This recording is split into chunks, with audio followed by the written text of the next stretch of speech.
Now, these days, Hollywood has a lot of, not necessarily pressure, but there is a financial burden of films have to make a lot of money. So we end up seeing a lot of franchises, a lot of sequels, and sometimes you're sort of way down in that because it's a film that has to appeal to a mass audience in terms of make its money to set up the next film and so on and so forth. Now, are you talking about the Marvel universe, perhaps? Talking about a great number of things. Now, many of you have already seen it, but a film came out which is in this vein that we're talking about. So, Jason, I kind of want your 10 thoughts. Cloverfield, no. I was going to say Kung Fu Panda 3. Ah, damn right, yeah. No, Batman versus Superman. So, this is how much I care about Batman versus Superman. See that? A perfect amount. Ben Affleck, like, DC cut, like, superheroes, like, I don't care. And they're trying to do the Avengers thing. I have no interest whatsoever. I mean, DC always were better at the animated films than Marvel. The Batman animated was amazing. Like 100%. Like they made Batman interesting. And they also got to tell stories, like the comic book stories that were well liked that they wouldn't be able to make feature films out of. Yes.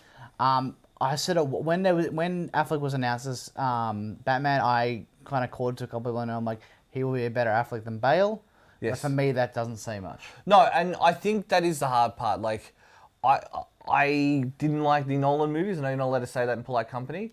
Some of them were alright. Yeah. But I definitely agree. But to be honest, I still think Keaton. So going back to what you said about the Avengers, this does have the issue that the Avengers have, is you have some existing characters you already know, Superman, based on that really great Man of Steel film, which was really excellent. Okay.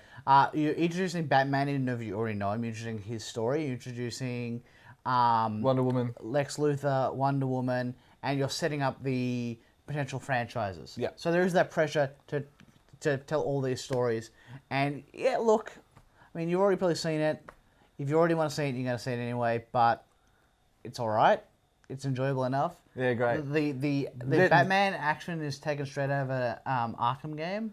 Well, they're never going to take another chance with like a Nolan film or a Burton film ever again. Like the two things I like about Batman is one, he has in his suit is an inbuilt mic which explains the stupid voice. Yep. Because that's what always annoyed me about the Nolan films. It's super serious, but I'm Batman. You're like, oh, I'm out of it. Yeah. Hello, Mr. Pierce Man.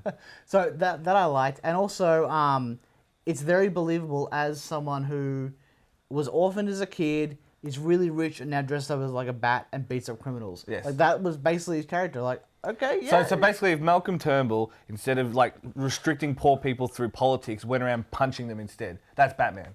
So what you're saying is because Channel 31's going, you can talk politics. Yeah. So. Yeah.